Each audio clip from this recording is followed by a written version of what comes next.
আমি কম করে 11 থেকে 12 বছর ইন্ডাস্ট্রিতে আছি, তো সেই তুলনায় কিন্তু আমার কিন্তু এত পরিচিতি নেই। আমি হয়তো কলকাতায় বেশি দিন কাজ করতে চাই না, আমি হয়তো কলকাতা থেকে বেরোতে চাই। মানে 11 থেকে 12 বছর ইন্ডাস্ট্রিতে থাকা মানে গাড়ি ছাড়া রাস্তায় বেরোতেই পারবো না, তো সেটা কিন্তু আমার ক্ষেত্রে এখনো হয়নি। আর একটা জিনিস যেটা নিয়ে আমার খুব মানে যারা অ্যাক্টিং করে সবার কাছে আমি জানতে চাই, কাস্টিং কাউচ। আমাদের টলিউড ইন্ডাস্ট্রিতে কি কাস্টিং কাউচ মানে কি আছে কি? মানে সেটা তুমি ফেস করেছো কি মানে কোনোদিন কোনো অ্যাঙ্গেল থেকে? মানে ওই কাস্টিং কাউচের তো অনেকগুলো অ্যাঙ্গেল আছে, শুধু একটা স্ট্রেট ওয়ে তো নেই, অনেকগুলো জিনিস আছে। সেইটা কি তুমি কখনো? আমি কখনো না ফেস করিনি, কারণ আমি বলি, আমি তোমায় যেটা বললাম যে আমি একটা ইনস্টিটিউটে শিখতাম, এবং ওই মোমেন্টে আমি একটা না এটা আর কি আমার নিজের খরচেই ওই বর্তমান পেপারে রবিবার করে একটা কলাম দিত অভিনেতা অভিনেত্রী বলে, তা আমি ওখানে যতগুলো থাকতো আমি সবগুলোতে ফোন করতাম। তখন আমার ক্লাস 6-7 এরকম সবগুলোতে ফোন করতাম, কারণ আমি তো জানতাম না যে কোনটা ঠিক কোনটা ভুল, আমি সবগুলোতে ফোন করতাম। তো এবার বাবা আমাকে খালি একটাই কথা বলতো, রেজিস্ট্রেশন ছাড়া যদি কোথাও কেউ ডাকে, কেউ যদি বলে গেলে কাজ হবে, আমি তোমাকে নিয়ে যাব। আমি কোথাও রেজিস্ট্রেশন দেব না, রেজিস্ট্রেশন ফি দিতে হবে, ওয়ার্কশপ হবে, এই রকম একটা ব্যাপার থাকে আর কি। যেটা বলতো যে 500 টাকা রেজিস্ট্রেশন ফি হবে, তারপরে তোমাদের 7 দিন ওয়ার্কশপ করে তোমাকে কাজ দিয়ে দেওয়া হবে, এরকম অনেক জায়গায় শুনেছিলাম ফোন করে। তো বাবা বলতো যে আমি সেটা করব না, উইদাউট রেজিস্ট্রেশন দিয়ে যদি কোনো কিছু করতে হয় সেটা আমি করব তোমার জন্য। তো ওই মোমেন্টটাতে আমি আর বাবা প্রচুর ঘুরেছিলাম, ঠিক আছে, মানে বিভিন্ন জায়গায় ঘুরেছি এবং বিভিন্ন ইনস্টিটিউটে ভর্তি হয়েছিলাম আমি, ঠিক আছে। তারই মধ্যে একটা ইনস্টিটিউট ছিল যেটার নাম ম্যাডস বলে একটা ইনস্টিটিউট, আলিপুরে ছিল ওটা, এখন আর ওদের নেই ইনস্টিটিউটটা।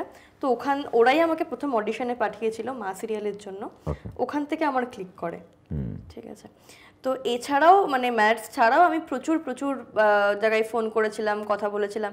কোথাও হয়তো এমন কিছু ফেস করতে হয়েছে যারা কিনা জুনিয়র আর্টিস্ট সাপ্লাই করে, ঠিক আছে। তো সেরকম এক জায়গাতে আমাকে বলা হয়েছে যে অমুক জায়গায়, এটা একটা খুব মজার ঘটনা, এটা আমি কখনো কোথাও শেয়ার করিনি। আমি যে প্রজেক্টটা করতাম ক্লাস 8-এ, রাগে অনুরাগে, রাজ চক্রবর্তীর প্রজেক্ট ছিল জিয়ের, এই কাজটা আমি পাই ক্লাস 8-এ, কিন্তু মা করার ঠিক পরপরই মানে ওই ক্লাস 6-এর এন্ড বা 7-এর শুরু এরকম টাইমে একজন জুনিয়র আর্টিস্ট সাপ্লায়ার তার সাথে কন্ট্যাক্ট হয়। তো আমি তো জানতাম না এখন কি জুনিয়র আর্টিস্ট, আমি জানতাম না কি ক্রাউড, আমি তাও জানতাম না। তা আমাকে বলেছিল যে এরকম পরের দিনই শুটিং আছে, তুমি পারবে তো? আমি তো এক পায়ে রাজি, আমি জানি পারবো। তো আমি গেলাম, মাকে নিয়ে গিয়েছিলাম সঙ্গে করে। তো দেখলাম যে কোনটা রাজবাড়িতে শুটিং হয়েছিল, মানে এক্স্যাক্ট মনে নেই। দেখলাম করিডোরে অনেকগুলো মেয়ে, সরস্বতী পুজোর সিন, অনেকগুলো মেয়েকে বসিয়ে রেখে দিয়েছে, তার মধ্যে আমিও একজন, হলুদ রঙের শাড়ি পরে আমাকে বসিয়ে রেখে দিয়েছে। তো আমার ভাল লাগছে না, মানে গরমের মধ্যে কষ্ট হচ্ছে, বিরক্ত লাগছে, কারণ বয়সটা অনেকটা কম। লাঞ্চ ফাঞ্চ করেছি, করে সে বসেই আছি রেডি হয়ে, তারপরে সে ফ্লোরে গেলাম অনেক পরে। এবং আমি দেখলাম ওখানে গিয়ে, ওখানে যেটা হলো যে ওখানকার যে হিরোইন ছিল, সেই হিরোইন আমার চুলটা বাঁধলো এবং যা যা বলে আমাকে ওখান থেকে বের করে দিল। ওইটুকু একটা শর্ট দিলাম আমি। তো তখন বুঝলাম যে এটাকে হচ্ছে জুনিয়র আর্টিস্ট বলে, কারণ ওখানে আরও বাচ্চাদের মায়েরা ছিল, তাদের মায়ের সাথে আমার মা কথা বলছে, আমি বাচ্চাগুলোর সাথে কথা বলেছি।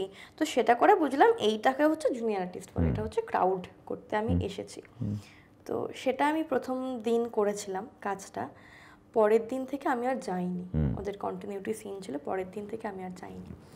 তো আমাকে ফোন করে বলেছিল, তো তারপরে আমার যা বলার এবং আমার বাবার যেটা বলার, তো বলেছিল যে আমি কাজ করব, কিন্তু হয়তো এই কাজটা আমার জন্য নয়, আমি সময় লাগুক, কিন্তু আমি এমন কাজ করব যেটা দর্শকের মন অবধি পৌঁছয়, চোখ অবধি পৌঁছয়, মাথা অবধি পৌঁছয় অন্তত।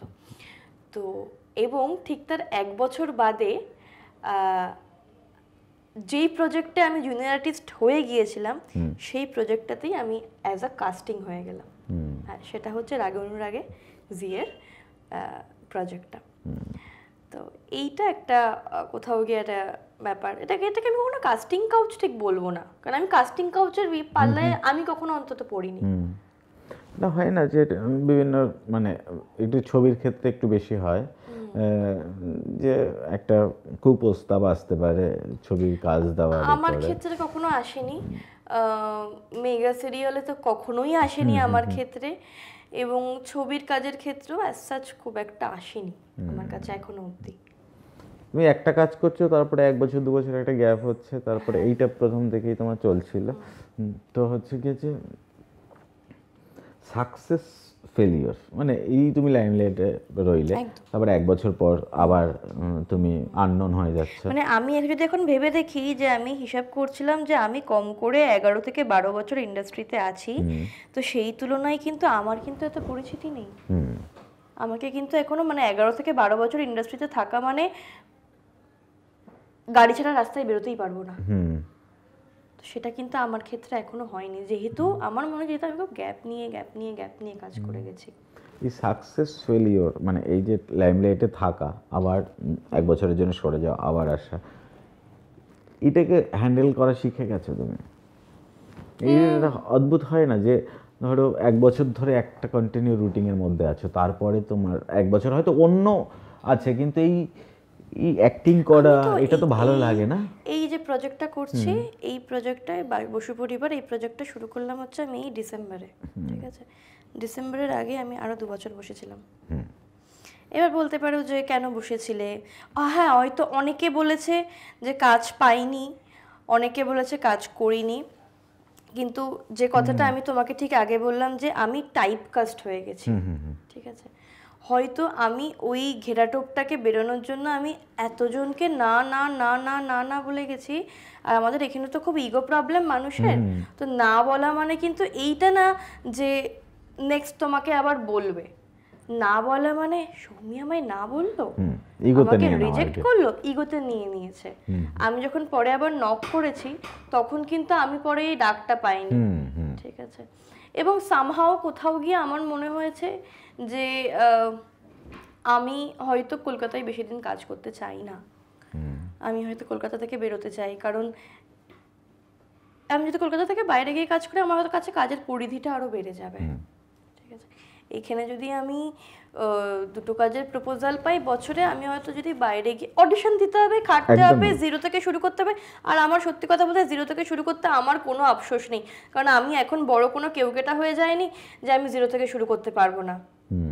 কারণ আমাকে এখনো অনেক জায়গাতে আছে লুক টেস্ট দিতে হয়, অনেক জায়গাতেই আছে অডিশন দিতে হয় এখানে থেকেই। তো সেটা আমি যখন এখানে থেকে দিচ্ছি, তাহলে সেটা আমি তো যদি বম্বেতে গিয়ে দিই, অসুবিধা কি আছে?